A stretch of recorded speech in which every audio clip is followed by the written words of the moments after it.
독일 함부르크의 한 국제 학회장, 수백 명의 유럽 의사들이 모인 그곳에서 한 젊은 한국인 여성이 자신의 연구를 설명하고 있었습니다. 하지만 그녀가 입을 열 때마다 돌아오는 건 차가운 침묵과 회의적인 눈빛뿐이었죠. 동양의 미신이라는 낙인이 찍힌 그녀의 학문은 아무리 과학적 근거를 제시해도 귀 기울여 듣는 이가 없었습니다. 그런데 바로 그날 밤 독일 국민이 사랑하는 소프라노가 무대 위에서 쓰러지는 일이 벌어집니다. 저명한 교수들의 치료가 모두 실패하고 오직 그 미신을 믿는 동양 여자만이 환자를 살릴 수 있다는 사실이 드러났을 때 학 회장은 충격에 휩싸이게 됩니다.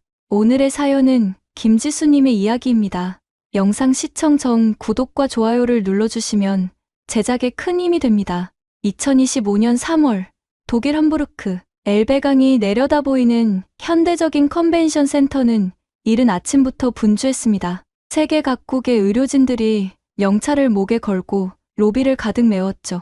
이곳에서 사흘간 열리는 세계통합의학 심포지엄은 신경외과, 재활의학 분야의 권위 있는 학술대회였습니다. 그 인파 속에서 김지수는 자신의 포스터 부스 앞에 홀로 서 있었습니다. 35세의 그녀는 검은 정장을 입고 있었지만 주변의 유럽 의사들 사이에서 유독 작고 젊어 보였어요. 포스터에는 침수를 통한 신경근육계 이완 기전 안면, 밑경부 근육, 마비 치료의 새로운 접근이라는 제목이 크게 적혀 있었습니다. 그 아래로 치료 전후 근전도 검사 결과, 신경전달물질 변화 그래프, 임상 데이터들이 빼곡했죠. 지수는 지난 7년간 한국의 대학 한방병원에서 신경근육계 질환을 전문으로 치료해 온 한의사였습니다. 특히 안면 신경마비, 경부 디스토니아 후두, 근육 긴장 장애에서 높은 치료 성공률을 기록하며 주목받고 있었어요. 하지만 유럽 의학계의 분위기는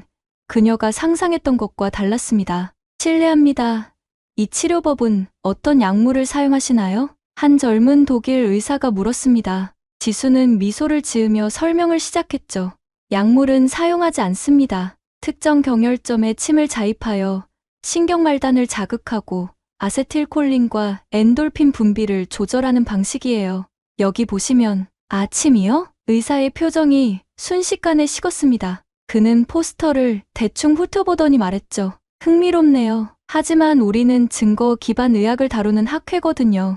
그 말을 남기고 그는 다른 부스로 가버렸습니다. 지수는 입술을 깨물었어요. 증거 기반 의학이라는 말이 방패처럼 사용되는 순간이었죠. 그녀가 준비한 모든 임상 데이터가 단 한마디로 무시당했습니다. 비슷한 일은 그날 아침 내내 반복되었습니다. 지나가는 의사들은 침술이라는 단어를 발견하는 순간 미소를 거두고 발걸음을 옮겼죠. 동양의학이라며 호기심 어린 시선을 보내는 이들도 있었지만 그것은 학문적 관심이 아니라 이국적 신비로움에 대한 가벼운 흥미에 불과했습니다. 오후 2시 지수의 발표 시간이 다가왔습니다. 그녀는 붐과 세션실로 들어섰어요. 이미 30여 명의 참가자들이 자리를 잡고 있었죠. 대부분 중년 이상의 백인 남성 의사들이었습니다. 정확히 2시 세션 좌장인 마르쿠스 리히터 교수가 들어섰습니다. 60대 중반의 그는 독일 미넨 대학 신경외과 교수이자 유럽 신경학회의 거물이었죠. 좋습니다. 오늘 오후 세션을 시작하겠습니다. 첫 번째 발표자는 한국에서 오신 닥터 김입니다. 지수는 심호흡을 하고 연단으로 걸어갔습니다. 그녀는 차분하게 설명을 시작했어요. 경혈점이 어떤 신경말단과 연결되어 있는지, 자극했을 때 활성화되는 신경경로는 무엇인지 하나하나 설명했죠. 합복혈은 요골신경의 천지와 근접해 있으며 이 지점을 자극하면 교감신경계 조절을 통해 근육 긴장을 완화할 수 있습니다. 여기 근전도 검사 결과를 보시면 하지만 참가자들의 반응은 냉담했습니다. 몇몇은 고개를 끄덕였지만 대부분은 무표정하거나 아예 자신의 노트북만 바라보고 있었어요. 15분간의 발표가 끝났습니다. 지수는 마지막으로 말했습니다. 결론적으로 침술은 단순한 플라시보 효과가 아니라 명확한 신경생리학적 기전을 가진 치료법입니다. 임상 데이터가 이를 뒷받침하고 있으며 특히 약물 치료에 반응하지 않는 난치성, 근육 긴장 질환에서 높은 효과를 보입니다. 감사합니다. 짧은 박수가 이어졌습니다. 리히터 교수가 연단으로 걸어 나왔어요. 그는 안경을 벗어 닦으며 천천히 입을 열었죠. 흥미로운 발표였습니다. 닥터 김. 하지만 몇 가지 질문이 있습니다. 첫째, 선생님이 제시하신 임상 데이터는 무작위 대조군 시험을 거친 것입니까? 아니요, 교수님. 하지만 50여 명의 환자를 대상으로 한 전후 비교 연구이며 모두 객관적인 근전도 검사로 측정된 결과입니다. 리히터 교수는 고개를 저었습니다. 그렇다면 그건 일화적 증거에 불과합니다. 증거 기반 의학에서는 무작위 대조군 시험이 필수적이죠. 지수는 입술을 깨물었습니다. 그녀도 그 사실을 알고 있었지만 한의학 분야에서 대규모 무작위 대조군 시험을 진행하는 것은 현실적으로 매우 어려웠어요. 둘째, 선생님이 말씀하신 경혈이라는 개념은 해부학적으로 정의된 구조가 아닙니다. 어떻게 그것이 과학적 근거가 될 수 있죠? 경혈은 신경말단, 혈관, 근막이 밀집된 지점을 의미합니다. 현대 해부학으로도 충분히 설명 가능하다면 왜 서양의학에서는 그것을 사용하지 않습니까? 리히터 교수의 목소리는 차갑고 단호했습니다. 지수는 말문이 막혔죠. 닥터 김, 저는 선생님의 열정을 존중합니다. 하지만 이 학회는 과학적 근거에 기반한 의학을 다루는 곳입니다. 플라시보 효과와 실제 치료 효과를 구분하지 못한다면 그건 과학이 아니라 믿음의 영역이죠. 강의실은 무거운 침묵에 휩싸였습니다. 지수는 얼굴이 붉어지는 것을 느꼈어요. 그녀는 반박하고 싶었지만 목소리가 나오지 않았습니다. 7년간 쌓아온 임상 경험, 환자들의 회복, 그 모든 것이 단 몇 마디로 부정당한 기분이었죠. 발표가 끝난 후 지수는 화장실로 들어가 세면대 앞에 섰습니다. 거울 속 자신의 얼굴을 바라보며 깊은 한숨을 내쉬었어요. 그녀는 한의학의 가치를 증명하고 싶었고 서양의학과의 다리를 놓고 싶었습니다. 하지만 현실은 냉혹했어요. 아무리 데이터를 제시해도 동양의 미신이라는 편견은 쉽게 깨지지 않았습니다. 저녁 6시 학회 첫날 일정이 끝났습니다. 참가자들은 로비에서 환담을 나누고 있었죠. 지수는 한적한 구석 테이블에 혼자 앉아 있었습니다. 그때 한 여성이 다가왔어요. 40대 후반으로 보이는 그녀는 우아한 와인색 드레스를 입고 있었습니다. 실례합니다. 닥터 김이시죠? 저는 엘레나 바그너예요. 오늘 밤 축하 공연에서 노래할 예정이에요. 지수는 놀랐습니다. 엘레나 바그너는 독일에서 가장 사랑받는 소프라노 중 한 명이었으니까요. 아, 영광입니다. 공연을 기대하고 있어요. 엘레나는 미소를 지으며 앉았습니다. 오늘 오후 발표 잘 들었어요. 정말 인상 깊었어요. 감사합니다. 하지만 별로 좋은 반응은 아니었던 것 같아요. 사람들은 자신이 모르는 것을 두려워해요. 하지만 그게 틀렸다는 뜻은 아니에요. 두 사람은 잠시 대화를 나누었고 엘레나는 자신도 최근 목에 문제가 있다고 털어놓았죠. 스트레스 때문인지 가끔 고음을 낼 때 목이 잠기는 느낌이 들어요. 의사들은 괜찮다고 하는데 저는 불안해요. 지수는 걱정스러운 표정으로 말했습니다. 그건 후두, 근육 긴장일 수도 있어요. 스트레스가 지속되면 경부 근육이 과도하게 수축하면서 발성에 영향을 줄 수 있죠. 정말요? 치료할 수 있나요? 물론이죠. 엘레나는 지수의 손을 가볍게 잡았습니다. 닥터 김, 당신은 당신이 하는 일에 자신감을 가져야 해요. 오늘 밤 공연 후에 시간이 있으면 제 목 좀 봐주실 수 있을까요? 지수는 고개를 끄덕였습니다. 물론이죠. 두 사람은 미소를 나누었습니다. 지수는 아직 몰랐습니다. 바로 몇 시간 후 그녀의 인생을 완전히 바꿔놓을 사건이 벌어질 것이라는 사실을요. 저녁 8시 학회장 대강당은 화려한 조명으로 가득 찼습니다. 심포지엄 첫날을 축하하는 공연이 시작되기 직전이었죠. 500여 명의 참가자들이 객석을 가득 메웠고 무대 위로는 붉은 벨벳 커튼이 드리워져 있었습니다. 지수는 뒷좌석 구석에 앉아 프로그램을 들여다보고 있었어요. 오늘 밤의 하이라이트는 엘레나 바그너의 아리아 공연이었습니다. 지수는 오후의 굴욕감이 아직 가시지 않았습니다. 리히터 교수의 차갑고 단호한 목소리가 귓가에 맴돌았죠. 그건 과학이 아니라 믿음의 영역입니다. 그 말은 지수가 지난 7년간 쌓아온 모든 것을 한순간에 무너뜨렸습니다. 그녀는 스스로에게 물었어요. 정말 자신이 하는 일이 과학일까? 아니면 단지 전통이라는 이름으로 포장된 미신일까? 무대 조명이 어두워지고 사회자가 등장했습니다. 독일어로 짧은 인사말을 한 뒤 그는 엘레나 바그너를 소개했죠. 객석에서 박수가 터져나왔고 붉은 커튼이 천천히 올라갔습니다. 엘레나는 은빛 드레스를 입고 무대 중앙에 서 있었어요. 그녀의 얼굴에는 미소가 번졌지만 지수는 그 미소 뒤에 숨겨진 긴장감을 느낄 수 있었습니다. 오케스트라가 첫 음을 연주하기 시작했습니다. 푸치니의 투란도트 중 공주는 잠 못 이루고였죠.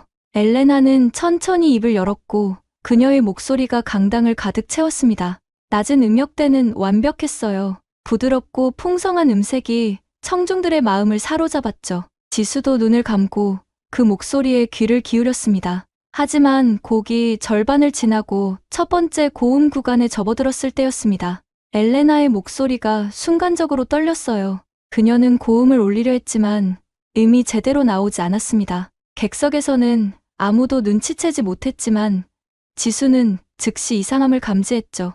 엘레나의 목 주변 근육이 경직되어 있는 것처럼 보였습니다. 엘레나는 잠시 멈칫했지만 곧 다시 노래를 이어갔습니다. 그녀는 필사적으로 고음을 올리려 했어요. 하지만 그 순간 그녀의 얼굴이 일그러졌습니다. 짧은 비명과 함께 그녀는 목을 움켜쥐었고 무릎이 꺾이며 무대 위에 주저앉았습니다. 마이크가 바닥에 떨어지며 둔탁한 소리를 냈죠. 객석이 순식간에 술렁이기 시작했습니다. 사람들은 자리에서 일어났고 누군가는 예의사라고 외쳤습니다. 오케스트라는 연주를 멈췄고 무대 조명이 환하게 켜졌어요. 엘레나는 바닥에 쓰러진 채 거친 숨을 몰아쉬고 있었습니다. 그녀는 목을 감싸쥐고 입을 벌렸지만 목소리는 전혀 나오지 않았죠. 지수는 자리에서 벌떡 일어났습니다. 그녀의 심장이 빠르게 뛰기 시작했어요. 엘레나의 증상을 보는 순간 지수는 직감적으로 알았습니다. 저건 급성 경부 근육 경련이라는 것을요. 흉쇄요돌근과 후두 주변 근육이 동시에 수축하면서 기도를 압박하고 있는 상태였습니다. 즉각적인 조치가 없으면 위험할 수 있었죠. 무대 위로 몇 명의 학회 관계자들이 달려갔습니다. 그들은 엘레나를 부축하려 했지만 그녀는 고통스러운 표정으로 몸을 떨고 있었어요. 객석 앞쪽에 앉아있던 리히터 교수가 재빨리 무대로 올라갔습니다. 그는 엘레나 옆에 무릎을 꿇고 그녀의 상태를 살폈죠. 맥박이 빠르고 불규칙합니다. 급성 후두 경련으로 보입니다. 리히터 교수는 주변 사람들에게 지시했습니다. 응급 가방을 가져오세요. 진정제 주사가 필요합니다. 누군가가 급히 응급 가방을 가져왔고 리히터 교수는 신속하게 주사기를 준비했습니다. 그는 엘레나의 팔에 진정제를 주사했죠. 하지만 1분이 지나도 엘레나의 상태는 나아지지 않았습니다. 오히려 그녀의 호흡은 더욱 가빠졌고 얼굴은 창백해졌어요. 리히터 교수는 당황한 표정을 감추지 못했습니다. 그는 다시 엘레나의 목을 살폈지만 어디서부터 손을 써야 할지 판단이 서지 않는 것 같았죠. 객석에서는 수백 명의 의사들이 숨죽이며 지켜보고 있었습니다. 아이러니하게도 세계에서 가장 뛰어난 신경과 의사들이 모인 자리에서 아무도 이 환자를 제대로 돕지 못하고 있었어요. 지수는 더 이상 참을 수 없었습니다. 그녀는 객석 통로를 따라 무대 쪽으로 달려갔어요. 심장이 터질 듯 뛰었지만 머릿속은 이상하리만치 차갑고 명료했습니다. 그녀는 무대 앞까지 다가가 외쳤습니다. 교수님, 그건 후두 경련이 아닙니다. 리히터 교수가 고개를 돌려 지수를 바라보았습니다. 그의 얼굴에는 짜증과 당혹감이 뒤섞여 있었죠. 닥터 김? 지금 무슨... 환자의 흉쇄요돌근이 완전히 잠겼습니다. 후두가 아니라 경부 근육입니다. 기도가 압박되고 있어요. 리히터 교수는 눈살을 찌푸렸습니다. 무슨 소리요? 진정제를 투여했으니 곧 나아질 겁니다. 아니에요. 저 상태는 약물로 풀리지 않습니다. 제가 도울 수 있어요. 지수는 무대 위로 올라가려 했습니다. 하지만 리히터 교수가 손을 들어 그녀를 막았어요. 닥터 김, 진정하세요. 여긴 응급 상황입니다. 당신의 침술 시연장이 아니오. 환자가 위험합니다. 지금 당장 조치가 필요해요. 내가 책임지겠소. 당신은 물러나 있으시오. 리히터 교수의 목소리는 단호했습니다. 그는 학회 관계자들에게 손짓했고 2명의 남성 직원이 지수에게 다가왔죠. 그들은 정중하지만 단호하게 지수의 팔을 잡았습니다. 죄송합니다. 닥터 김. 무대에서 내려가 주세요. 지수는 그들을 뿌리치려 했지만 그들의 힘은 강했습니다. 그녀는 무대 아래로 끌려 내려갔죠. 하지만 그녀의 눈은 계속 엘레나를 향해 있었습니다. 엘레나는 바닥에 누운 채 점점 더 힘없이 숨을 몰아쉬고 있었어요. 그녀의 입술이 파래지기 시작했습니다. 리히터 교수는 다시 주사를 준비했습니다. 근육 이완제였죠. 하지만 지수는 알고 있었어요. 저 약물로는 흉쇄유돌근의 극심한 경련을 풀 수 없다는 것을요. 오히려 시간만 지체될 뿐이었습니다. 구급차를 부르세요. 지금 당장. 리히터 교수가 외쳤습니다. 누군가가 휴대전화를 꺼내 구급차를 불렀죠. 하지만 구급차가 도착하기까지는 최소 10분이 걸릴 것이었습니다. 엘레나에게는 그 시간이 없었어요. 지수는 주먹을 불끈 쥐었습니다. 그녀의 눈에서 눈물이 흘러내렸죠. 분노와 무력감이 동시에 밀려왔습니다. 자신이 도울 수 있다는 것을 알고 있었지만 아무도 그녀를 믿어주지 않았어요. 단지 그녀가 한의사라는 이유만으로, 동양인이라는 이유만으로 그녀의 말은 무시당했습니다. 그때였습니다. 무대 위에 쓰러져 있던 엘레나가 고개를 돌려 지수를 바라보았어요. 그녀의 눈은 공포로 가득 차 있었지만 동시에 간절함이 담겨 있었습니다. 엘레나는 떨리는 손을 들어 지수를 향해 뻗었어요. 그녀의 입술이 움직였지만 소리는 나오지 않았습니다. 하지만 지수는 그 입 모양을 읽을 수 있었죠. 도와줘. 그 순간 지수의 머릿속에서 무언가가 터졌습니다. 그녀는 더 이상 주저하지 않았어요. 관계자들을 뿌리치고 무대 위로 뛰어올랐습니다.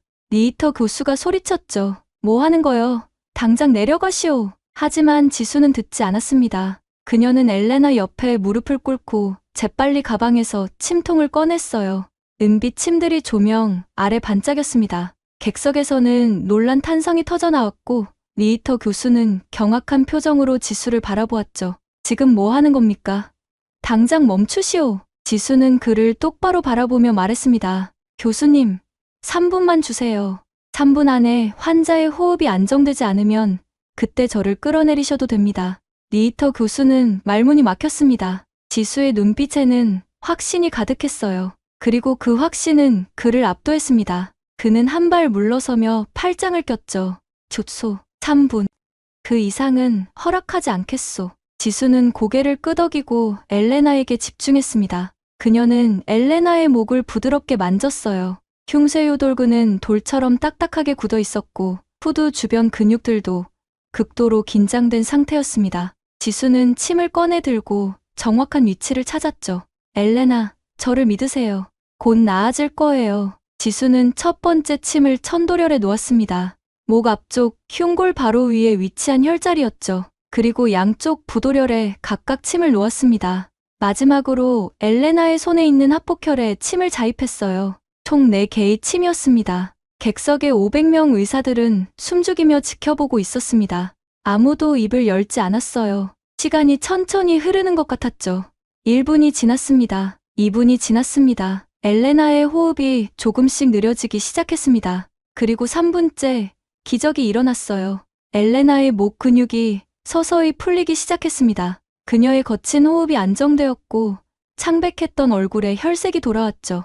엘레나는 천천히 눈을 떴습니다. 그리고 떨리는 목소리로 말했어요. 고마워요. 그 순간 강당은 폭발하듯 박수로 가득 찼습니다. 강당을 가득 채운 박수 소리는 마치 파도처럼 밀려왔습니다.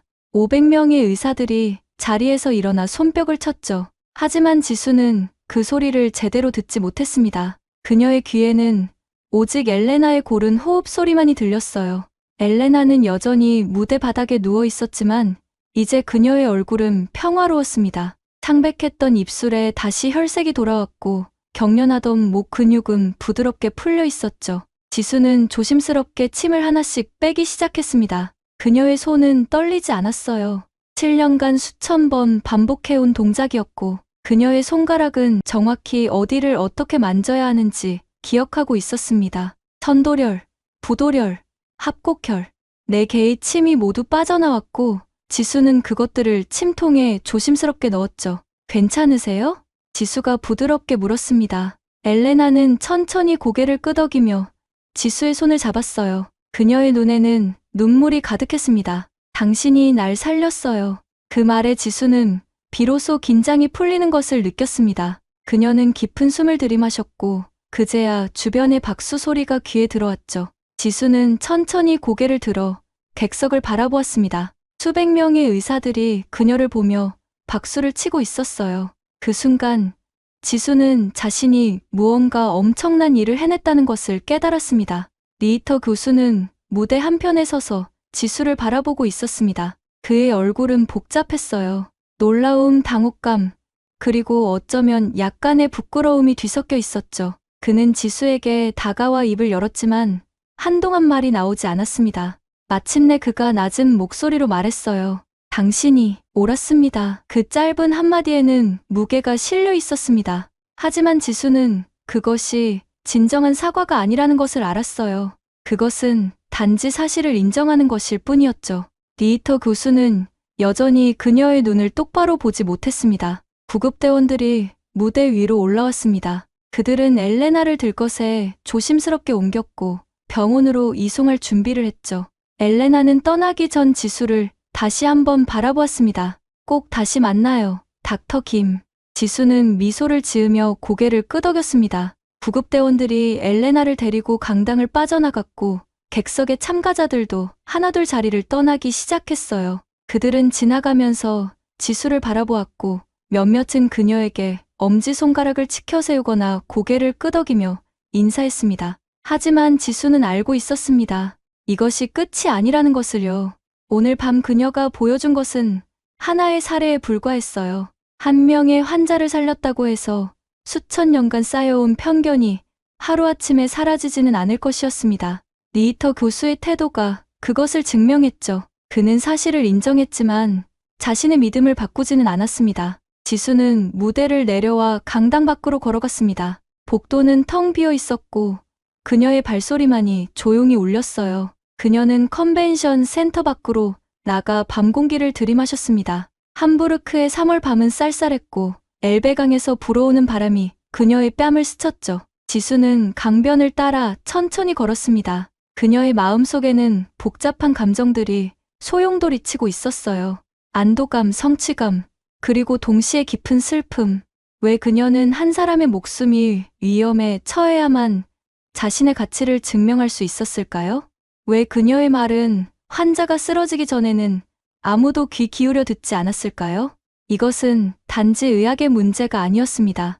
이것은 권위의 문제였고 편견의 문제였으며 누가 말할 자격이 있고 누구의 지식이 인정받을 가치가 있는지에 대한 문제였죠. 리히터 교수는 40년간 쌓아온 권위가 있었고 유럽 최고의 대학에서 받은 학위가 있었으며 백인 남성이라는 사회적 지위가 있었습니다. 반면 지수는 젊은 동양인 여성이었고 비과학적이라 여겨지는 전통의학을 다루는 사람이었죠. 지수는 벤치에 앉아 강물을 바라보았습니다. 물결은 끊임없이 흐르고 있었고 대안의 불빛들이 수면에 반사되어 반짝였어요. 그녀는 문득 한국에 있는 스승님이 했던 말을 떠올렸습니다. 지수야, 내가 배운 지식은 2000년의 역사를 가지고 있단다. 그 긴 시간 동안 수많은 사람들이 이 의학을 발전시켜왔고 그들의 임상 경험이 모두 그 안에 담겨 있지. 그걸 믿어라. 그리고 언젠가는 세상도 그 가치를 인정할 날이 올 거야. 하지만 그날은 언제일까요?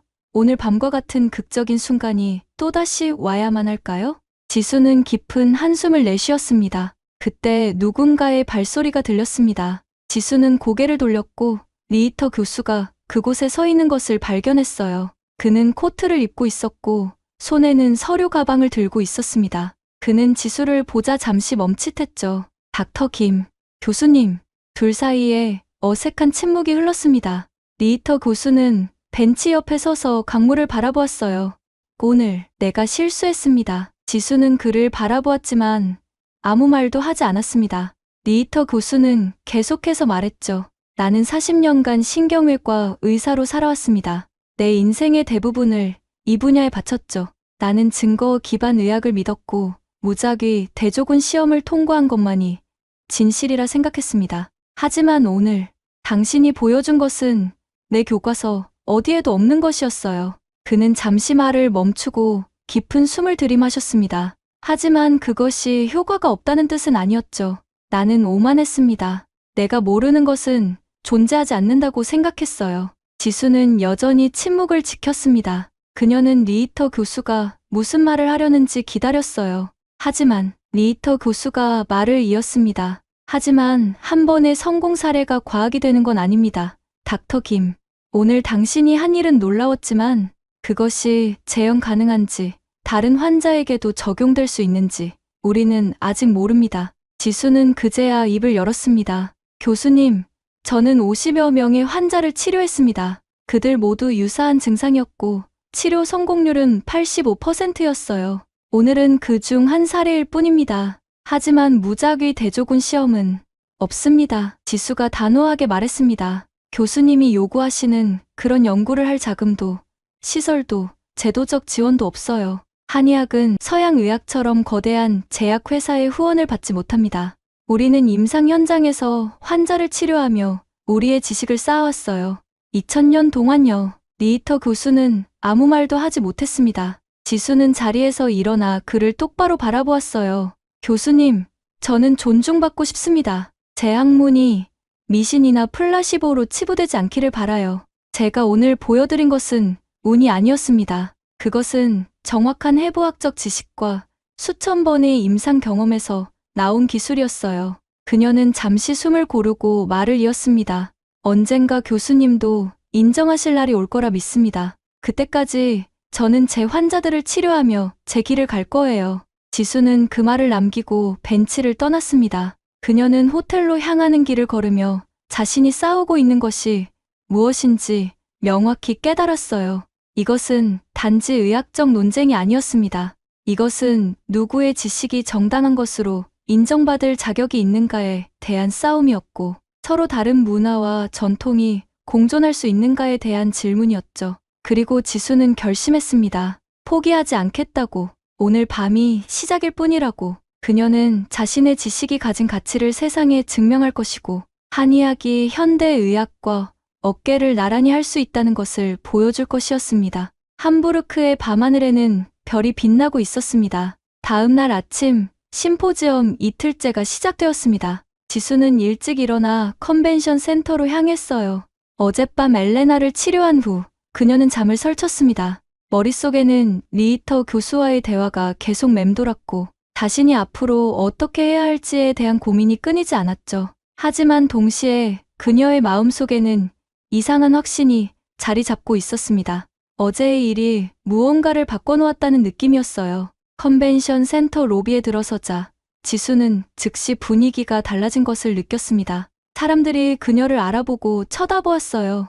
어떤 이들은 고개를 끄덕이며 인사했고 또 어떤 이들은 호기심 어린 눈빛으로 그녀를 바라보았죠. 지수는 어색하게 미소를 지으며 자신의 포스터 부스로 향했습니다. 포스터 앞에 도착했을 때 지수는 놀라움을 감추지 못했습니다. 어제까지만 해도 텅 비어있던 그녀의 부스 앞에 20여 명의 사람들이 모여 있었어요. 그들은 포스터를 자세히 읽고 있었고 서로 작은 목소리로 이야기를 나누고 있었습니다. 지수가 다가가자 한 중년의 프랑스 의사가 그녀에게 말을 걸었어요. 닥터 김, 어젯밤 정말 놀라웠습니다. 경부 근육 경련에 대한 당신의 접근법을 더 자세히 듣고 싶은데요. 지수는 감사의 인사를 하며 설명을 시작했습니다. 그녀는 흉쇄요돌근의 해부학적 구조와 그것이 신경과 어떻게 연결되어 있는지, 특정 경혈점을 자극했을 때 어떤 생리학적 반응이 일어나는지 차근차근 설명했어요.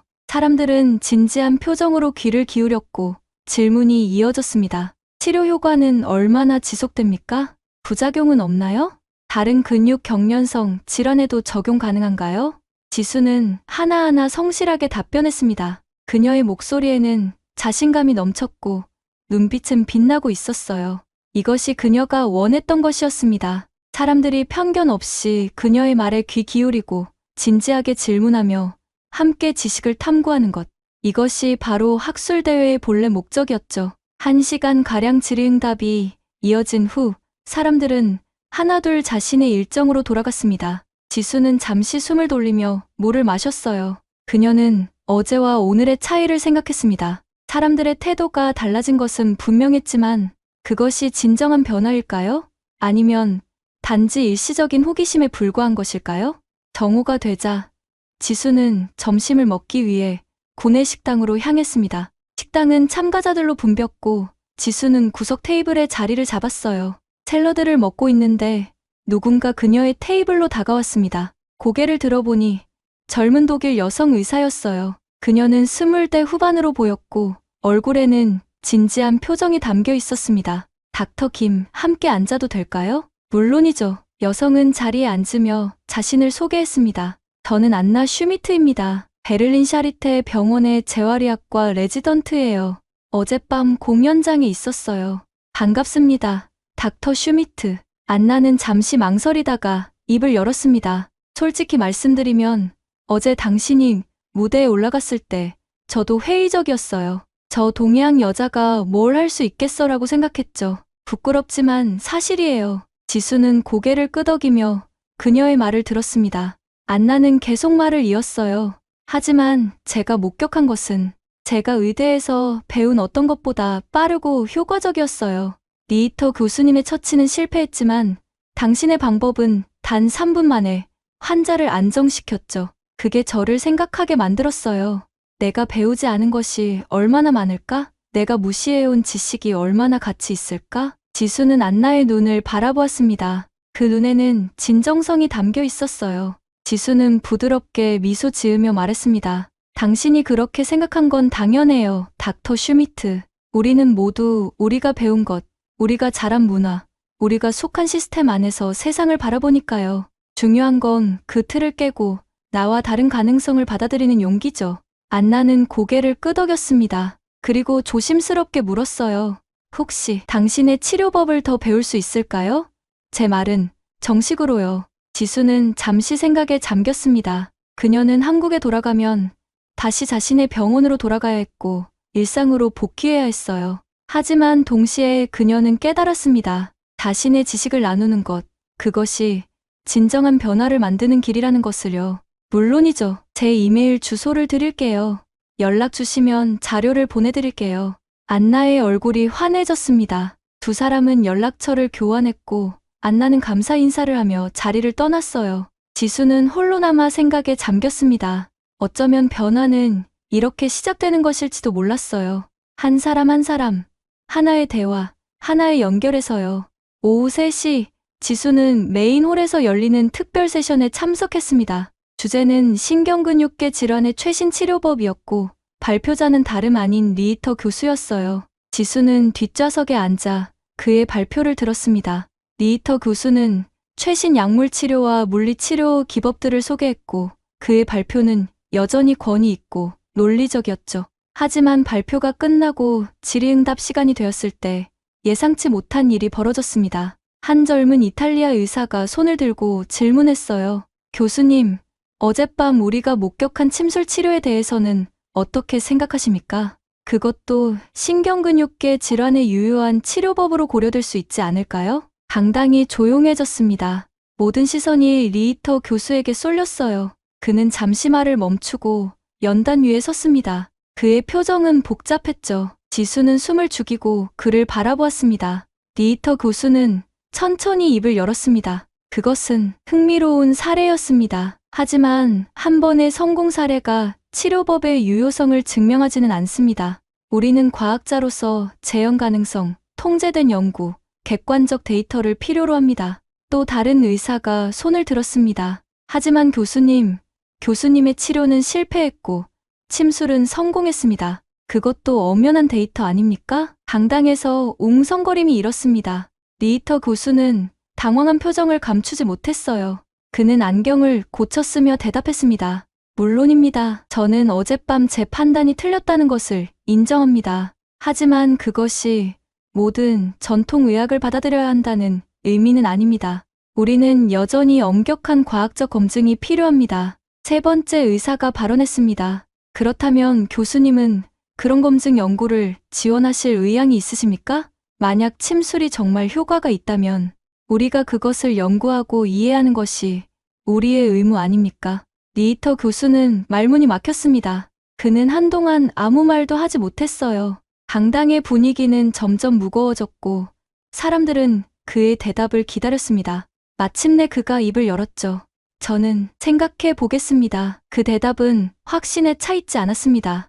오히려 혼란스럽고 방어적으로 들렸어요. 지수는 그 순간을 지켜보며 깨달았습니다. 리히터 교수는 지금 자신의 평생 신념과 어젯밤 목격한 현실 사이에서 갈등하고 있다는 것을요. 그것은 쉬운 싸움이 아니었습니다. 40년간 쌓아온 세계관을 하루아침에 바꾸는 것은 누구에게나 고통스러운 일이니까요. 세션이 끝난 후 사람들은 삼삼오오 모여 이야기를 나누었습니다. 지수는 그들의 대화를 들으며 복도를 걸었어요. 어떤 이들은 침술에 대해 긍정적으로 이야기했고 어떤 이들은 여전히 회의적이었습니다. 하지만 중요한 것은 사람들이 이제 그것에 대해 이야기하고 있다는 사실이었어요. 침묵이 깨진 것이었죠. 지수는 창밖을 바라보았습니다. 함부르크의 하늘은 흐렸지만 그녀의 마음은 이상하게 맑았어요. 변화는 천천히 그리고 때로는 고통스럽게 일어나는 것이었습니다. 하지만 그것은 분명 일어나고 있었죠. 한 걸음씩, 한 사람씩, 한 대화씩. 그리고 지수는 알고 있었습니다. 진정한 도전은 이제부터라는 것을요. 심포지엄 이틀째 저녁, 지수는 호텔방에서 노트북을 열고 한국에 있는 동료들에게 이메일을 쓰고 있었습니다. 지난 이틀간의 일들을 정리하며 그녀는 자신이 경험한 것의 의미를 곱씹어 보았어요.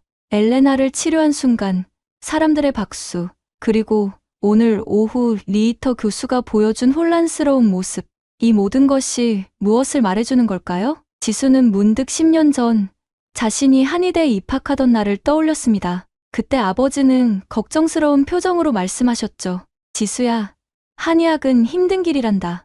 사람들이 인정해주지 않을 거야. 하지만 지수는 그 길을 선택했습니다. 단지 전통을 지키기 위해서가 아니라 그 안에 진정한 치유의 지혜가 담겨 있다고 믿었기 때문이었어요. 그리고 지금 함부르크의 작은 호텔방에서 지수는 자신의 선택이 옳았다는 것을 조금씩 확인하고 있었습니다. 하지만 동시에 그녀는 알고 있었어요. 이것은 시작일 뿐이라는 것을. 진짜 싸움은 이제부터였습니다. 다음 날 아침, 심포지엄 마지막 날이 밝았습니다. 지수는 일찍 일어나 컨벤션 센터로 향했어요.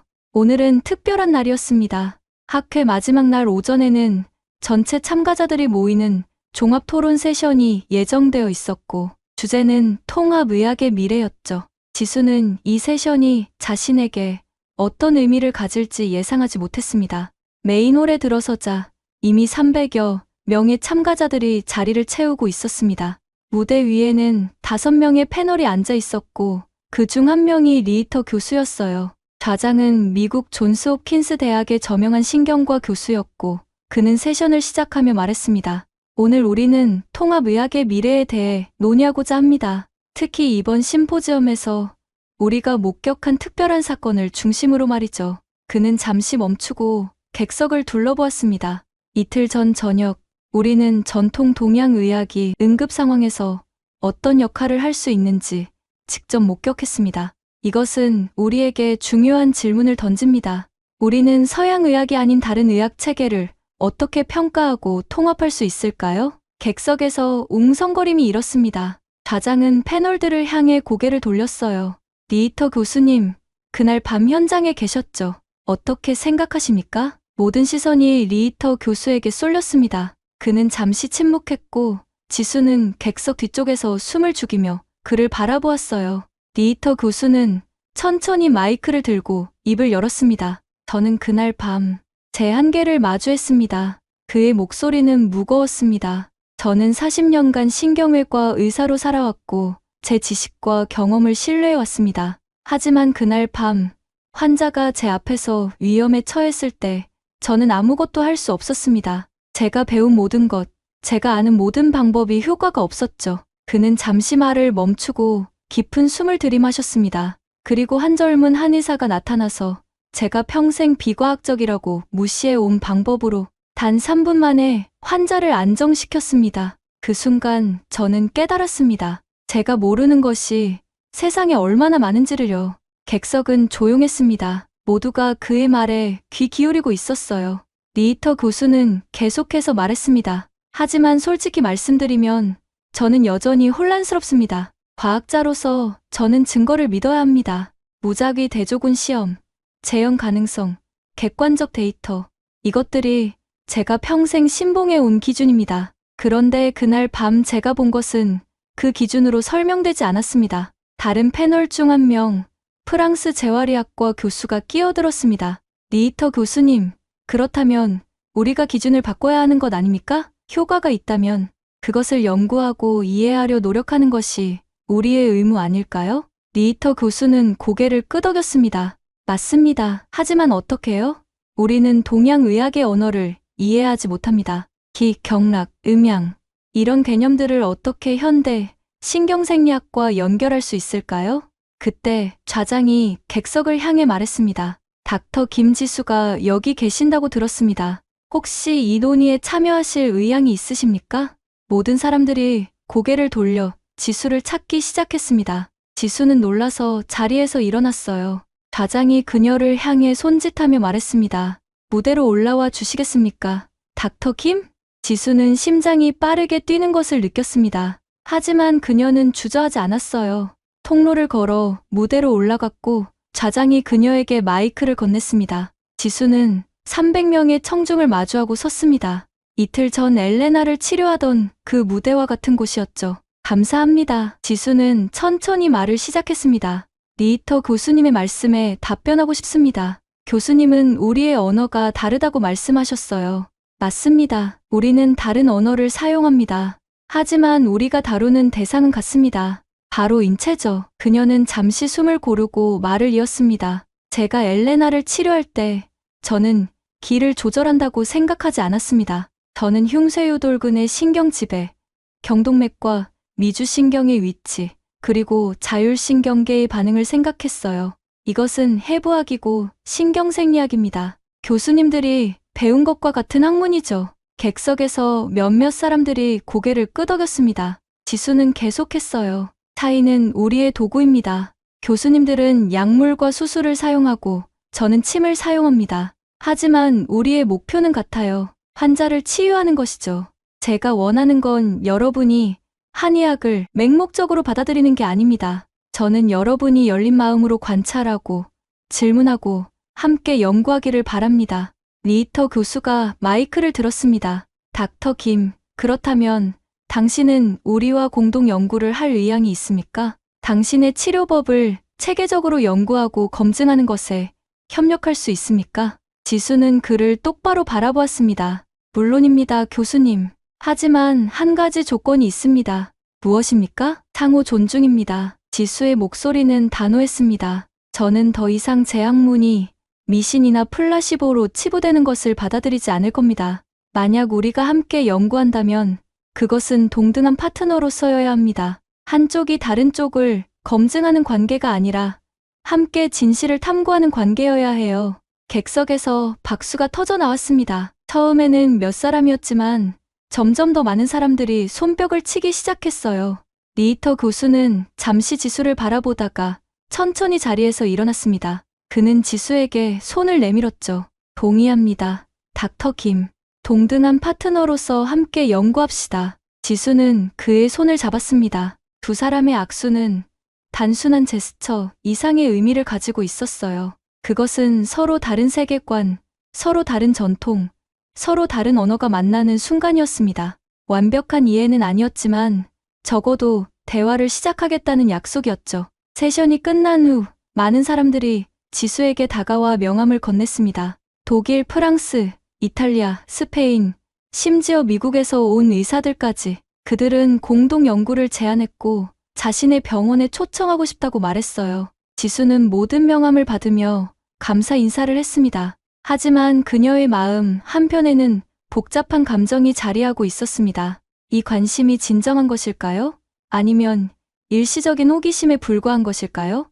그리고 무엇보다 자신은 정말 이 무거운 책임을 감당할 수 있을까요? 한의학 전체를 대표하는 것처럼 행동하는 것이 옳은 걸까요? 저녁이 되어 지수는 다시 엘베 강변을 걸었습니다. 사흘 전 그녀가 처음 이곳에 왔을 때와는 모든 것이 달라져 있었어요. 세상은 변하지 않았지만 그녀 자신이 변했습니다. 그녀는 더 이상 무시당하는 젊은 한의사가 아니었어요. 그녀는 자신의 목소리를 찾았고 그 목소리가 울려 퍼지는 것을 경험했습니다. 하지만 진짜 도전은 이제부터였습니다.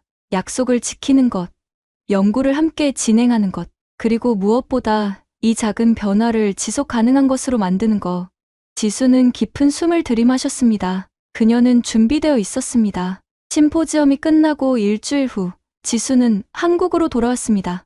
인천공항에 내리는 순간, 그녀는 이상한 감각을 느꼈어요. 함부르크에서의 사흘이 마치 꿈처럼 느껴졌습니다. 엘레나를 치료했던 순간, 리히터 교수와 악수했던 순간, 그리고 수백 명의 의사들 앞에서 자신의 목소리를 냈던 순간, 그 모든 것이 정말 현실이었을까요? 하지만 그녀의 가방 속에는 구체적인 증거들이 있었습니다.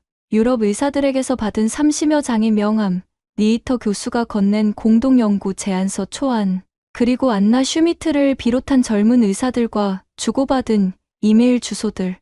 지수는 택시 안에서 그것들을 하나하나 만져보며 생각했습니다. 이제 무엇을 해야 할까? 어떻게 이 약속들을 현실로 만들 수 있을까? 병원으로 복귀한 첫날, 지수는 자신의 작은 진료실에 앉아 있었습니다. 벽에는 인체 경락도가 걸려 있었고, 책상 위에는 침통과 환자 차트가 놓여 있었어요. 모든 것이 그녀가 떠나기 전과 똑같았습니다. 하지만 지수 자신은 달라져 있었죠. 오전 10시 첫 환자가 들어왔습니다.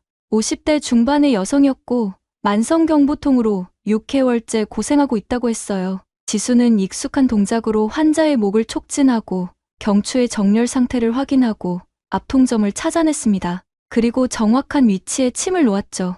모든 것이 자연스럽고 편안했습니다. 이것이 그녀의 일이었고 그녀가 사랑하는 일이었어요. 하지만 점심시간이 되어 혼자 식당에 앉았을 때 지수는 갑자기 막막함을 느꼈습니다. 함부르크에서 그녀는 거대한 가능성을 보았어요. 동서양 의학의 통합, 국제적 공동연구, 한의학의 세계적 인정. 하지만 지금 여기 서울의 작은 한방병원에서 그녀는 그저 하루 20명의 환자를 보는 평범한 한의사일 뿐이었습니다. 어떻게 그 거대한 꿈과 이 작은 현실을 연결할 수 있을까요? 그날 저녁, 지수는 리히터 교수에게 이메일을 보냈습니다. 공동연구 제안에 대한 구체적인 계획을 논의하고 싶다는 내용이었죠. 하지만 이틀이 지나도 사흘이 지나도 답장은 오지 않았습니다. 지수는 점점 불안해졌어요. 혹시 그의 제안이 진심이 아니었던 걸까? 혹시 함부르크에서의 열기가 식으면서 모든 것이 원래대로 돌아간 걸까? 일주일째 되는 날, 지수는 병원 복도에서 자신의 지도교수를 만났습니다. 60대의 그는 지수가 존경하는 선배 한의사였고 지난 7년간 그녀를 지도해 온 스승이었죠. 그는 지수를 보자 반갑게 미소 지었습니다. 지수, 독일 학회는 어땠나? 지수는 함부르크에서의 일들을 간략히 설명했습니다. 엘레나를 치료한 일, 리히터 교수와의 대화, 그리고 공동연구 제안. 하지만 이야기를 하는 동안 교수의 표정이 점점 굳어지는 것을 느꼈어요. 그가 입을 열었을 때 그의 목소리는 우려로 가득했습니다. 지수야, 조심해야 한다. 서양 의학계와의 협력이라는 게 말처럼 쉽지 않아. 나도 젊었을 때 비슷한 경험을 했지. 그들은 처음에는 관심을 보이지만 결국에는 우리를 그들의 틀 안에 가두려고 해. 우리의 언어가 아니라 그들의 언어로 말하라고 강요하지. 지수는 교수의 말을 듣고 가슴이 답답해졌습니다. 그것은 그녀가 가장 두려워하던 것이었어요. 동등한 파트너가 아니라 연구의 대상이 되는 것, 검증받아야 할 존재가 되는 것. 하지만 교수님, 우리가 먼저 손을 내밀지 않으면 아무것도 변하지 않지 않을까요? 교수는 한숨을 쉬었습니다. 지수야, 세상은 그렇게 빨리 변하지 않아. 너는 아직 젊고 희망에 차 있어. 하지만 나는 지난 30년간 같은 벽을 마주해왔단다. 서양 의학의 헤게모니는 생각보다 강해. 그들은 우리를 절대 동등한 파트너로 보지 않을 거야. 그날 밤, 지수는 잠을 이룰 수 없었습니다. 교수의 말이 계속 머릿속을 맴돌았어요. 혹시 자신이 너무 순진했던 걸까? 리히터 교수의 악수가 진심이 아니었던 걸까? 그녀는 노트북을 열고 다시 한번 이메일함을 확인했지만 여전히 답장은 없었습니다. 2주일째 되는 날, 지수는 마침내 결단을 내렸습니다. 그녀는 직접 리히터 교수에게 전화를 걸었어요. 독일 시간으로 오후 3시, 그가 진료를 마치고 연구실에 있을 시간이었죠. 전화벨이 울렸고 몇 번의 신호음 후에 그의 목소리가 들렸습니다. 여보세요? 교수님, 저 김지수입니다. 한국에서 전화드렸습니다. 짧은 침묵이 흘렀습니다. 그리고 리히터 교수가 대답했어요. 닥터 김, 이메일 받았습니다. 답장을 기다리고 있었는데요. 또 다시 침묵. 지수는 불안함을 느꼈습니다. 마침내 리히터 교수가 입을 열었죠. 닥터 김, 솔직히 말씀드리겠습니다. 공동연구 제안을 제 대학 윤리위원회와 연구위원회에 제출했습니다. 하지만 반응이 좋지 않습니다. 지수는 숨이 막히는 것을 느꼈습니다. 무슨 의미인가요? 그들은 침수를 검증되지 않은 실험적 치료로 분류했습니다. 공식적인 임상 연구를 진행하려면 엄청난 양의 사전 심사와 안전성 검증이 필요하다고 합니다. 최소 2년에서 3년이 걸릴 거라고 하네요. 지수는 전화기를 쥔 손에 힘이 들어가는 것을 느꼈습니다. 하지만 교수님, 저는 이미 7년간 임상 경험이 있습니다. 수백 명의 환자를 치료했어요. 알고 있습니다. 닥터 김.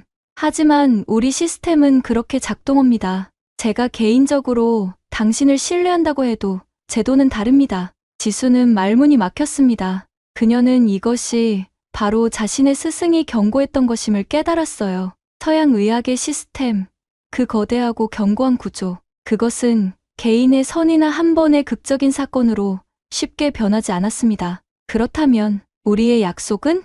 리히터 교수는 한숨을 쉬었습니다. 죄송합니다. 닥터 김. 저도 제가 할 수 있는 걸 해보겠습니다. 하지만 시간이 필요합니다. 많은 시간이요. 전화가 끊긴 후 지수는 한동안 멍하니 앉아 있었습니다. 그녀는 함부르크에서 느꼈던 희망이 산산이 부서지는 것을 느꼈어요. 결국 아무것도 변하지 않는 걸까? 그녀의 목소리는, 그녀의 싸움은 결국 무의미한 걸까? 지수는 창밖을 바라보았습니다. 서울의 밤하늘은 흐렸고 별은 보이지 않았어요. 함부르크에서 보았던 밤하늘의 별들이 그리웠습니다. 그곳에서 그녀는 잠시나마 가능성을 보았어요.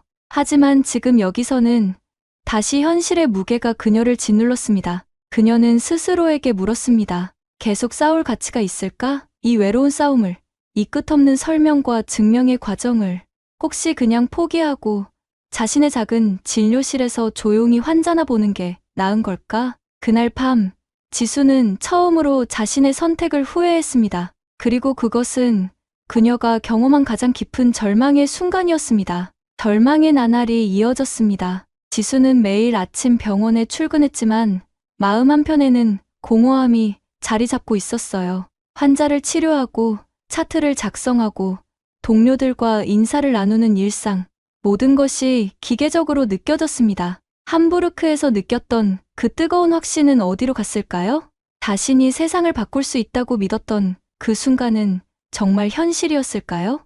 3주째 되는 어느 날 오후, 지수는 진료실에서 한 통의 이메일을 받았습니다. 발신자는 안나 슈미트였어요. 베를린의 젊은 재활의학과 의사. 지수는 무심코 이메일을 열었고 그 내용을 읽으며 눈물이 핑 돌았습니다. 닥터 김, 당신을 기억하시나요? 함부르크에서 만났던 안나입니다. 저는 당신이 말씀하신 경부 근육이완 기법을 공부하고 있어요. 물론 침을 사용할 수는 없지만 당신이 설명한 해부학적 원리를 바탕으로 수기 치료 방법을 개발하고 있습니다. 놀랍게도 효과가 있어요. 제 환자 5명 중 4명이 호전되었습니다. 당신의 지식이 저에게 새로운 길을 열어주었어요. 감사합니다. 지수는 화면을 바라보며 울컥했습니다. 자신이 완전히 실패했다고 생각했던 순간 멀리 베를린에서 누군가는 자신의 가르침을 실천하고 있었던 거예요. 변화는 그녀가 생각했던 것처럼 거대하고 극적인 형태로만 오는 게 아니었습니다. 때로는 조용하고 천천히 한 사람 한 사람을 통해 퍼져나가는 것이었죠. 지수는 즉시 답장을 보냈습니다. 그리고 안나에게 더 자세한 자료를 보내주었어요. 해부학 도표, 치료 프로토콜, 자신의 임상 노트까지. 그날 밤, 지수는 오랜만에 평온한 마음으로 잠들 수 있었습니다. 그로부터 일주일 후 또 다른 이메일이 도착했습니다. 이번에는 엘레나 바그너였어요. 지수의 심장이 뛰기 시작했죠. 지수, 잘 지내고 있나요? 저는 완전히 회복했어요. 어제 베를린 오페라 하우스에서 공연을 마쳤습니다. 공연 전에 저는 관객들에게 말했어요. 제 목소리를 되찾게 해준 한국의 놀라운 의사에 대해서요. 그리고 사람들에게 부탁했습니다. 우리가 이해하지 못하는 것을 쉽게 무시하지 말자고. 당신은 제 목숨을 구했을 뿐 아니라 제게 중요한 교훈을 주었어요. 편견은 우리 자신의 무지에서 온다는 것을요. 지수는 이메일을 읽으며 눈물을 흘렸습니다. 그녀는 혼자가 아니었어요. 안나가 있었고, 엘레나가 있었고, 함부르크에서 명함을 건넸던 수십 명의 의사들이 있었습니다. 비록 제도는 느리게 움직였지만 사람들의 마음은 이미 움직이기 시작했던 거예요. 그날 저녁, 지수는 오랜만에 스승을 찾아갔습니다. 교수는 자신의 연구실에서 고전 의서를 읽고 있었어요. 지수를 보자 그는 안경을 벗으며 미소 지었습니다. 무슨 일이냐, 지수야? 얼굴이 밝아졌구나. 지수는 앉으며 말했습니다. 교수님, 제가 깨달은 게 있어요. 변화는 제가 생각했던 것처럼 오지 않는다는 거려. 제도가 바뀌고 시스템이 인정하고 공식적인 승인이 떨어지는 게 변화의 전부가 아니에요. 진짜 변화는 사람의 마음속에서 시작되는 거더라고요. 교수는 고개를 끄덕였습니다. 맞다, 지수야. 내가 내게 했던 말을 기억하느냐? 세상은 빨리 변하지 않는다고 했지. 하지만 그게 변하지 않는다는 뜻은 아니란다. 단지 우리가 생각하는 것보다 더 많은 시간과 인내가 필요할 뿐이지. 저는 포기하지 않을 거예요, 교수님. 지수의 목소리는 확고했습니다. 비록 리히터 교수의 공동 연구가 당장 시작되지 않더라도 저는 제 방식으로 계속할 거예요. 안나처럼 배우고 싶어 하는 사람들에게 가르치고 제 임상 경험을 논문으로 발표하고 한 명 한 명 설득해 나갈 거예요. 교수는 지수의 손을 잡았습니다. 그의 눈에는 자랑스러움이 담겨 있었어요. 그래, 지수야, 그게 진짜 용기란다.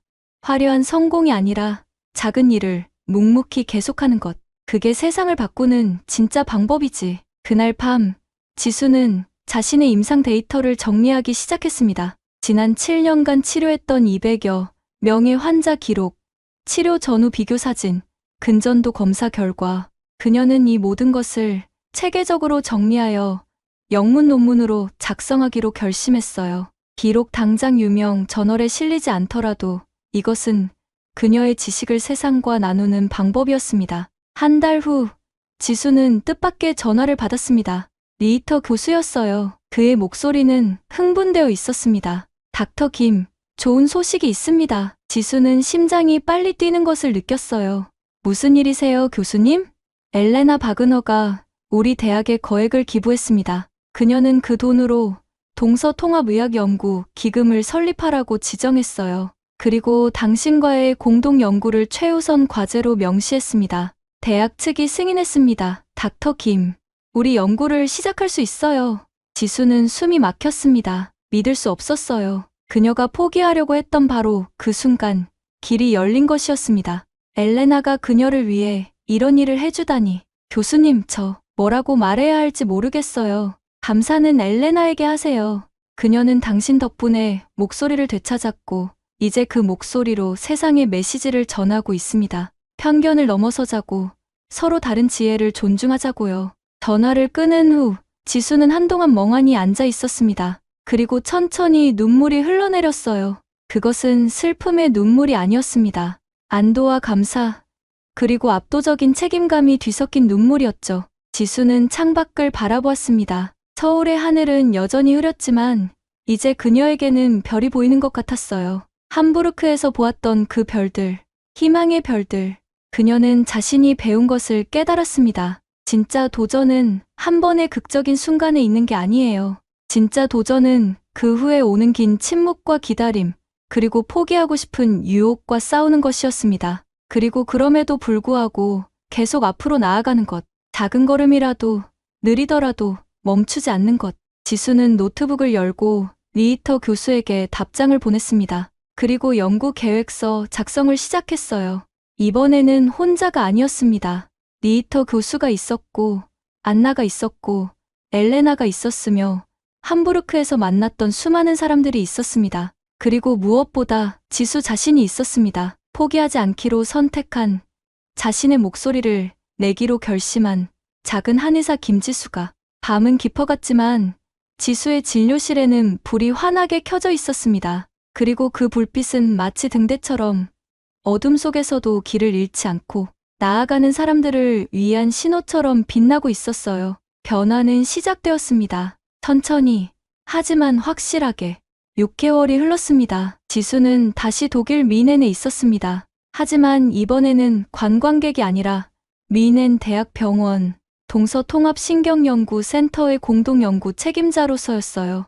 엘레나 바그너의 기부금으로 설립된 이 센터는 100여 평 규모의 공간의 최첨단 신경생리학 실험실과 전통적인 한의학 치료실을 나란히 갖추고 있었습니다. 지수는 센터 복도를 걸으며 벽에 걸린 명패를 바라보았습니다. 동서통합신경연구센터 공동책임자 마르쿠스 리히터 교수, 김지수 박사. 두 이름이 같은 크기로 같은 높이에 나란히 적혀 있었어요. 동등한 파트너, 그것이 지수가 요구했던 것이었고 리히터 교수가 약속했던 것이었습니다. 연구실 안에서는 안나 슈미트를 포함한 6명의 젊은 연구원들이 데이터를 분석하고 있었습니다. 그들은 지난 석 달간 30명의 경부 근육 긴장 환자를 대상으로 이중맹검, 무작위, 대조군 시험을 진행했어요. 절반은 침술 치료를, 절반은 표준 약물 치료를 받았고 모든 과정은 엄격하게 통제되고 기록되었습니다. 이것이 바로 리히터 교수가 요구했던 과학적 증거였죠. 닥터 김, 결과가 나왔습니다. 안나가 흥분된 목소리로 말했습니다. 지수는 그녀의 컴퓨터 화면을 들여다보았어요. 그래프가 명확하게 보여주고 있었습니다. 침술 치료군의 87%가 유의미한 증상 호전을 보인 반면 약물 치료군은 52%에 그쳤습니다. 더욱 중요한 것은 부작용이었어요. 침술군은 단 한 건의 심각한 부작용도 없었지만 약물군은 40%가 졸음, 어지러움 등의 부작용을 호소했습니다. 이건 놀라운 결과예요. 안나는 믿을 수 없다는 표정으로 말했습니다. 지수는 조용히 미소 지었어요. 그녀에게는 놀라운 일이 아니었습니다. 그녀는 7년간 같은 결과를 임상 현장에서 목격해 왔으니까요. 하지만 이제 그것이 과학적 증거로 인정받게 된 것이었습니다. 리히터 교수님께 보고해야겠어요. 지수가 말했습니다. 그녀는 복도 끝에 있는 교수의 연구실로 향했어요. 문을 두드리자 익숙한 목소리가 들렸습니다. 들어오세요. 리히터 교수는 책상 앞에 앉아 논문을 읽고 있었습니다. 65세의 그는 함부르크에서 처음 만났을 때보다 훨씬 부드러워 보였어요. 지수를 보자 그는 안경을 벗으며 미소 지었습니다. 닥터 김, 무슨 일인가요? 연구 결과가 나왔습니다, 교수님. 지수는 데이터를 프린트한 자료를 건넸습니다. 리히터 교수는 천천히 그것을 읽기 시작했어요. 그의 눈이 점점 커졌고 그는 몇 번이고 같은 부분을 다시 읽었습니다. 마침내 그는 고개를 들어 지수를 바라보았죠. 이건 제가 40년 의사생활에서 본 가장 인상적인 치료, 효과 중 하나입니다. 그의 목소리에는 경외감이 담겨 있었습니다. 그는 자료를 내려놓고 깊은 숨을 들이마셨어요. 닥터 김, 저는 당신에게 사과해야 합니다. 진심으로요. 함부르크에서 제가 당신을 대했던 방식, 당신의 지식을 무시했던 오만함, 저는 틀렸습니다. 완전히요. 지수는 그의 눈을 바라보았습니다. 그 눈에는 진정한 뉘우침이 담겨 있었어요. 이것은 단순한 사실 인정이 아니었습니다. 이것은 한 사람의 세계관이 근본적으로 변화한 순간이었죠. 교수님, 당신은 변화할 용기를 가지셨어요. 그것만으로도 충분합니다. 지수가 부드럽게 말했습니다. 리히터 교수는 고개를 끄덕였고 두 사람은 잠시 침묵 속에 앉아 있었습니다. 그것은 편안한 침묵이었어요. 서로를 존중하는 동료들의 침묵이었습니다. 이 결과를 네이처 메디신에 투고합시다. 리히터 교수가 말했습니다. 네이처 메디신은 세계에서 가장 권위 있는 의학 저널 중 하나였어요. 그리고 다음 주 유럽 신경학회에서 이 연구를 발표하죠. 세계가 알아야 합니다. 우리가 얼마나 많은 것을 놓치고 있었는지를요. 일주일 후 지수는 베를린에서 열린 유럽 신경학회 메인홀 무대에 서 있었습니다. 1500명의 청중이 그녀를 바라보고 있었어요. 함부르크에서 500명 앞에 섰을 때와는 비교할 수 없는 규모였지만 지수는 더 이상 떨리지 않았습니다. 그녀는 자신이 말하고자 하는 것이 무엇인지 명확히 알고 있었고 그것을 뒷받침할 확고한 증거를 가지고 있었으니까요. 신사숙녀 여러분, 지수는 마이크를 잡고 천천히 말을 시작했습니다. 오늘 제가 여러분께 보여드릴 것은 단순한 연구 결과가 아닙니다. 이것은 우리가 의학을 바라보는 방식, 지식을 평가하는 기준, 그리고 서로 다른 전통이 만날 때 무엇이 가능한지에 대한 이야기입니다. 그녀는 첫 번째 슬라이드를 띄웠습니다. 침술 치료 전후의 근전도 검사 결과가 명확하게 보였어요. 6개월 전, 저는 이 자리에서 회의적인 시선을 받았습니다. 제 지식은 미신으로 치부되었고, 제 경험은 일화적 증거로 무시되었죠. 하지만 저는 물러서지 않았습니다. 대신 저는 여러분의 언어로 말하기로 했어요. 무작위 대조군 시험, 이중맹검 연구, 통계적 유의성, 그리고 결과는 여기 있습니다. 지수는 데이터를 하나하나 제시했습니다. 치료 효과, 부작용 비교, 비용 대비 효율성, 환자 만족도. 모든 지표에서 침술 치료는 표준 치료와 동등하거나 더 나은 결과를 보여주었어요. 청중들은 숨죽이며 화면을 바라보았습니다. 하지만 오늘 제가 정말 말하고 싶은 것은 이것입니다. 지수는 잠시 멈추고 청중을 둘러보았습니다. 우리는 너무 오랫동안 하나의 렌즈로만 세상을 바라봐왔습니다. 서양 의학의 렌즈로요. 그 렌즈는 분명 강력하고 정확합니다. 하지만 그것이 유일한 렌즈는 아닙니다. 동양 의학은 2000년간 다른 렌즈를 개발해왔어요.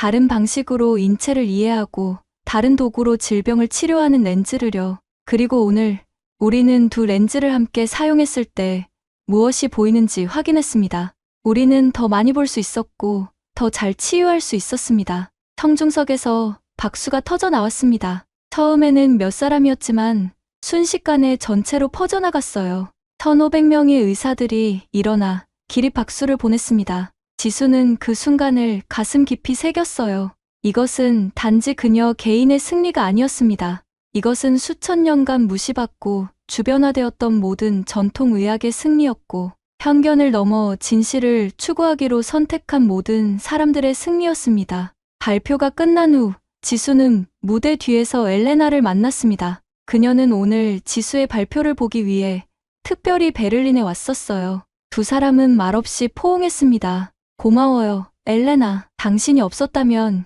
이 모든 게 불가능했을 거예요.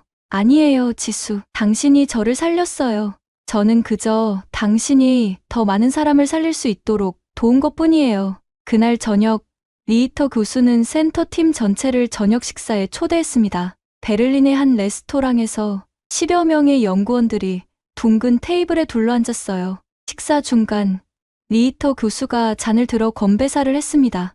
오늘 우리는 역사적인 순간을 만들었습니다. 하지만 이것은 끝이 아니라 시작입니다. 앞으로 우리가 함께 걸어갈 길은 멀고 때로는 험난할 것입니다. 하지만 저는 확신합니다. 우리가 함께 한다면, 서로 다른 지혜를 존중하고 통합한다면 우리는 의학의 새로운 장을 열 수 있을 것입니다. 그는 지수를 향해 잔을 들었어요. 닥터 김, 당신은 저에게, 그리고 우리 모두에게 중요한 교훈을 가르쳐 주었습니다. 겸손, 개방성, 그리고 무엇보다 용기를요. 감사합니다. 모두가 잔을 부딪혔고 따뜻한 웃음소리가 레스토랑을 채웠습니다. 지수는 그 순간을 바라보며 생각했어요. 7년 전 한의대에 입학하던 날, 아버지의 걱정스러운 목소리가 떠올랐습니다. 힘든 길이란다. 맞았어요. 정말 힘든 길이었습니다. 무시당하고 좌절하고 포기하고 싶었던 순간들이 수없이 많았죠. 하지만 지금, 이 순간, 지수는 깨달았습니다. 그 힘든 길을 걷는 것이 바로 변화를 만드는 방법이었다는 것을요. 한 걸음 한 걸음, 한 사람 한 사람, 한 대화 한 대화가 모여서 세상을 바꾸는 것이었습니다. 그날 밤, 호텔방으로 돌아온 지수는 창밖을 바라보았습니다. 베를린의 밤하늘에는 별이 빛나고 있었어요. 함부르크에서 보았던 그 별들처럼. 그리고 지수는 알았습니다. 자신의 싸움이 끝난 것이 아니라는 것을요. 이것은 시작일 뿐이었습니다. 앞으로도 편견은 있을 것이고 장벽은 있을 것이며 설득해야 할 사람들은 끝없이 나타날 것입니다. 하지만 이제 지수는 혼자가 아니었어요.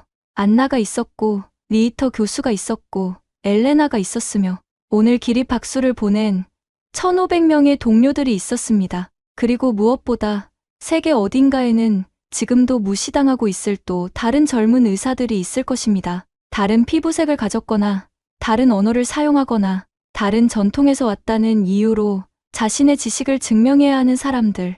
지수의 이야기는 그들에게 희망이 될 것이었습니다. 변화는 가능하다고, 목소리를 내는 것이 중요하다고, 그리고 무엇보다 포기하지 않는 것이 가장 중요하다고. 지수는 노트북을 열고 새로운 연구 계획서를 작성하기 시작했습니다. 다음 프로젝트는 안면신경마비 치료였어요. 그리고 그 다음은 편두통, 그리고 만성 통증 관리.